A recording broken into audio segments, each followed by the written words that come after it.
অনুব্রত মণ্ডলের বিরুদ্ধে ব্যবস্থা নেওয়ার ক্ষমতা নেই, কারণ এই অনুব্রত মণ্ডল জেলে থাকা অবস্থায় কারো নাম নেননি। এখন যদি ব্যবস্থা নেয় তৃণমূল কংগ্রেস, অনুব্রত মণ্ডলের মুখ থেকে যদি নাম বেরিয়ে যায় মুখ্যমন্ত্রী বা মুখ্যমন্ত্রীর পরিবারের কারো, তাহলে তো আগামী দিনে সিবিআই ইডি তাদেরকেও টানাটানি করবে। স্বাভাবিকভাবে এটা একদম দেয়া নেয়ার ব্যাপার আছে। তুমিও বাবা আমাকে কিছু বলবে না, আমিও তোমাকে বাবা কিছু বলবো না।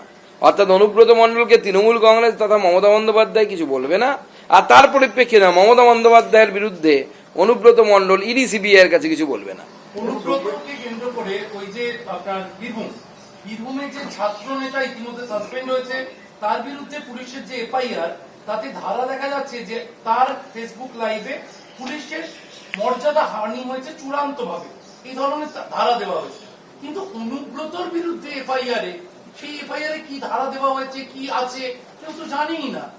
অনুব্রতর এফআইআর কি পাবলিক ডোমেনে আনা উচিত? দেখুন, অনুব্রত মণ্ডলের এগেনস্টে আদৌ কোনো এফআইআর হয়েছে কিনা, হলে তাতে কি ধারা দেওয়া হয়েছে আমরা তো কেউ জানি না, পাবলিক ডোমেনে কিছু নেই।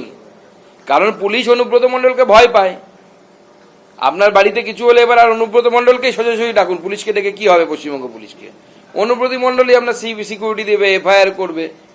যে পুলিশ নিজের বউ, নিজের স্ত্রী, মা, তাদের সম্মান বাঁচাতে পারে না, সেই পুলিশ আশা করি আপনার বাড়ির লোকের বা মহিলাদের সম্মান বাঁচাতে পারবে না, বা আমার বাড়ির মহিলাদের সম্মান বাঁচাতে পারবে না। এই যে বিক্রমজিৎ সাউ, তার বিরুদ্ধে পুলিশ অভিযোগপত্রে লিখছে যে উদ্দেশ্য প্রণোদিত আচরণ শুধুমাত্র পুলিশের মর্যাদাকে এটা হানি করছে না, জনমানুষেও বিভ্রান্তি তৈরি করছে।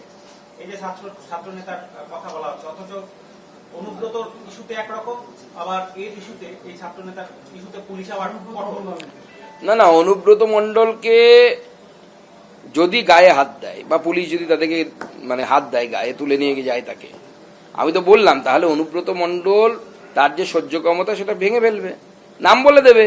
নাম বলার ভয়ে, পিসি ভাইপোর নাম যদি বলে দেয় অনুব্রত মণ্ডল, ইডি সিবিআই এর খাতায় তো পিসি ভাইপোর নাম তখন উঠে যাবে।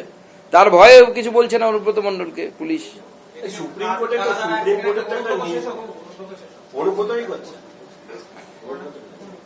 সুপ্রিম কোর্টের তো নির্দেশ আছে, কোনো ঘটনা ঘটলে তার 24 ঘন্টার মধ্যে আপলোড করতে হয়। তো 8 দিন ঘটনা ঘটে গেছে, 8 দিন অতিক্রান্ত হয়ে গেছে, এখনো আপলোড করা হয়নি, তাহলে কি সুপ্রিম কোর্ট?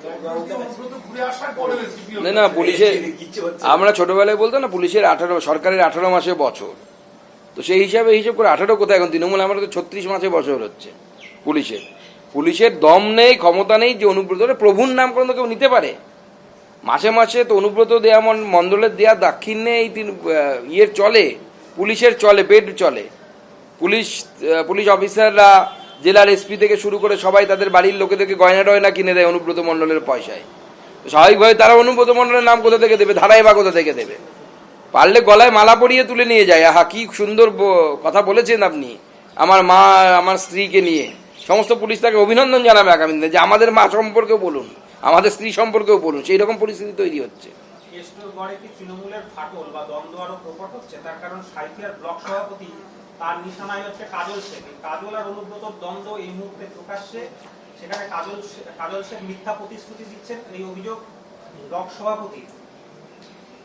দেখুন, কাজল, অনুব্রত এগুলো আসলে চামচা বেলচা, এরা আসল নয়। লড়াইটা হচ্ছে পিসি বানাম ভাইপো।